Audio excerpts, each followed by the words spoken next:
Okay, so I got the screws in the bottom of that thing there, but I don't have them tightened up because what I'm going to do now is take each one out and coat this with some black RTV underneath these washers and then put them back in.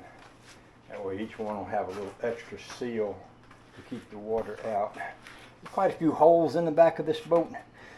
Everything that doesn't, well, everything's going to have to be closed up. Every hole is going to have to be closed. So that's something I'll be working on. But I'll go ahead and RTV those ones since I got screws in them. And we can take it from there.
So I think I've just about got everything I need for this.